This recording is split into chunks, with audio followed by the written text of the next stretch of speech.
kalėjime lietuvininkus, kurie norėjo nepriklausomybės, norėjo jungtis prie Lietuvos, jie buvo tiesiog naikinami baisiau negu net carizmo laikais. Kokių išbandymų teko patirti vietiniams gyventojams lenkmečiu, sužinojame užsukę į Adomo Jonio sodybą. Senoliai pasakojo, kad teko nemažai vargti. Atvažiuoja Soltišas buvo, kaip seniau, jam jis sako, tas eina per gatvį ir sako, susirinkimas bus, visi ateikit. Nu, visi suveina norėjo, jis sako, ar kokių duoklai, ar ko, jis sako, suneškit pas Soltišų. Didelis buvo mokesčius, už žemę labai daug reikėjo mokėti, kaip tai viskas. Kas neišmoka, atvažiuoja iš Zobaltės policija ir kiti, paimdavo karvės ir vežiodavo ant virvių, ko nemokės, jie nemokės, tai reiškia tau karvių negrąžina, gyvulių. Ta jau, dar 2 karvės turim. Tai vienu karvį jiems. Ir mes vaikai, ir mama verkė, prašė, atsiprašė, neėmė. Anot Sukackienės, nors žmonės užvis labiausiai buvo prie savo darbų ir ūkio palinkę, tačiau numanė apie slaptą lietuvininkų veiklą. Kai vėtra nuvertė seną uoksą, iš kurio pažiro lietuviški leidiniai, visi suprato, ten būta slėptuvės. Žandarai tuomet krėtė visą kaimą, užsuko ir į Jadvygos namus. Tetais po lango, Sukockiai, v domu, sako, namie Sukackas nebaškė u mašenį. Sako, Sukackas namie miega kaponas, o jūs kaip šunės valkiojat. Buvo kapolos senių, o jūs sako, kaip šunės valkiojat, o Sukackas miega. Netikėjai. Duris adaryk, lenkiškai. Tai jau jo ją daro, tai atbėga greičiau po koldrų kiša, ar jo šiltos kojos. Ar jis niekur nevaikščia, ar nemėtė proklamacijų. Šiandien Dubičių centre stovi senas ir naujieji paminklai, vaizdingai bylojantis apie lenkmečio žmonių pasirinkimus. Ir vėl postamentas Liudvikui Narbutui. Jame iškaldintas užrašas už mūsų ir jūsų laisvę, tik šį kartą lenkų kalba. Greta įkurdintas ir dabarties meistrų skulptūrų parkas. Morkaus anūkas teigia, kad šie medinukai vaizdingai byloja apie senelio organizuotus festivalius. Kas tai yra Morkaus festivaliai? Smuikas, šautuvas. Moteriškė ašaroja bijosi, kad vyrai išeina į Morkaus festivalius gali negrįžti. Vėl kita pergyvena. Dzukeliai paimdavo vietą, saugodavo, susirinkdavo iš tų kaimų, renginiai, dalindavosi knygom, dainuodavo ir saugodavo savo dvasią. Tai buvo Karaviškėse, tik duokit dzukui laisvę, Buzdeikus įrašas, Morkaus šventė. Va taip, miškų apsuptyje su knyga, šautuvu ir daina rinkdavėsi šio krašto lietuviukai į Morkaus festivalius. Teigia Algimantas, netrukęs užplėšti kelis posmus iš lietuvių caro rekrūtų dainos. Čiulba, čiulbutė, gėda lakštutė ant šakelio Putino. Čiulba, čiulbutė, gėda lakštutė ant šakelės Putino. Nuo dainų persimetame prie Karaviškių kaimo paieškų. Algimanto teigimu, toje vietovėje stovėjusi Morkaus daržinė, kurioje vykdavė lietuvininkų gegužinės ir slapti vakarai. Alfonsas Remeika iš Dubičių sutinka mus ten palydėti. Įsukame į mišką. Sunkoka patikėti, kad čia plytėjo dirbamo žemės plotai. Klampi buvo čia pieva, tai nešojo nasilų. Aš taip nešoju ir visi nešoju čia. Tai ir čia dėjau čia, nes vežti vasarų nebuvo laiko, tai žiemos metu, kada reikia, tai atvažiuoju šieną paimu.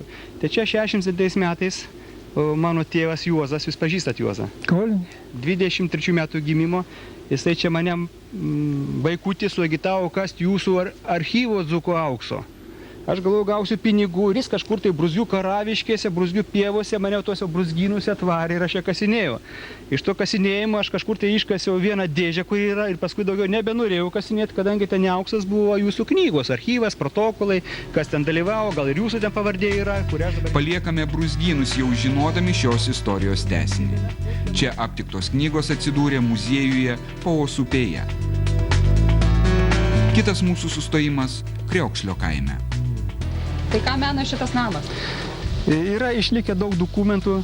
Čia yra aiški vieta 1928 metais Morkaus įsteigė Švento Kazimiero skyrių.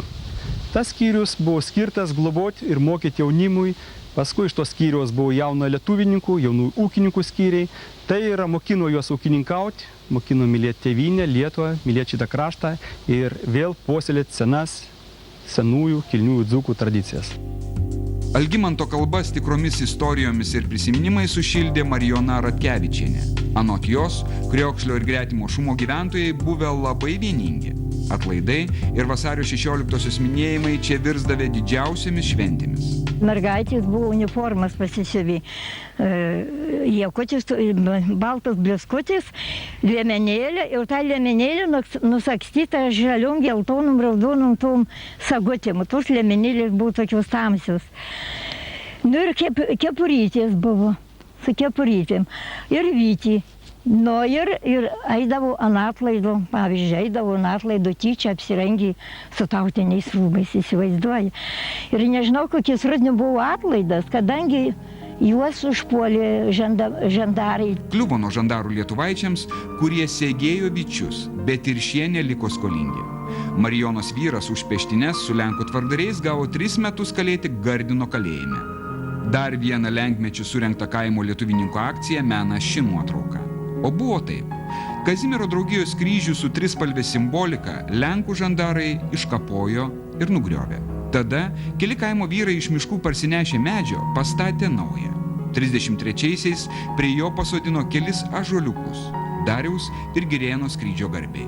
Ąžuolai užaugo dideli, o medinį kryžių pakeitė cementinis. Ši vieta ir šiandieną sukviečia kaimo žmonės draugėn.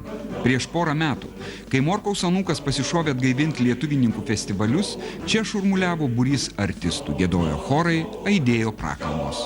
Ar bus tęsiama Morkaus festivalių tradicija? Ir kur tokius festivalius reikėtų rengti? Kriokšlyje, Dubičiuose ar prie Morkaus muziejaus Pausupėje? Apsispręsti sunku, teigia ponas Algimantas. Gal geriau kviesti turistus pailsėti į Morkaus parką ir taip derinti verslą su istorijos pažinimu. Morkaus netekome 43-aisiais, o šiandien 2001-aisiais kalbame apie jį. Ir tai, kad festivalį vadiname Morkaus, o net ne Morkaus bruzgės, rodo, kokia šiluma sklinda nuo to žmogaus. Morkus rodos savas, mūsų visų. Taigi šią progą susirinkę, nepamirškim savo istorijos. Be abejo, būkim tolerantiški visiems, nes ir šis paminklas, ant kurio užrašyta Zanaša, Volnost Ivaša, rodo, kad mūsų visų siekiai yra bendri, laisvė visiems yra svarbi. Taigi neišėsdami mūsų kaimynų, nes mes apriboti laike ir erdvėj, nereikalaukim kažkokio revanšo, kažkokio atsiskaitimo, bet kad esam lietuviai, kad turim pagerbti tuos, kurie atlaikė sunkiausius išbandymus, kurie kovojo už laisvę, už gimtąją kalbą, na tokia mūsų yra pareiga.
blizgės anūkai, šautuvai. Dėkojame labai. Ačiū. Vadinasi, Morkaus festivalis tęsiasi. Jisai tęsiasi po 60-65 metų.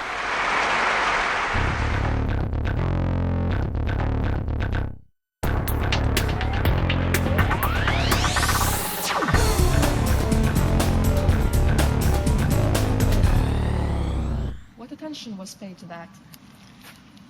All attention was paid to raise Soviet man and the ailing people through the upset of man's natural ego toward natural freedom.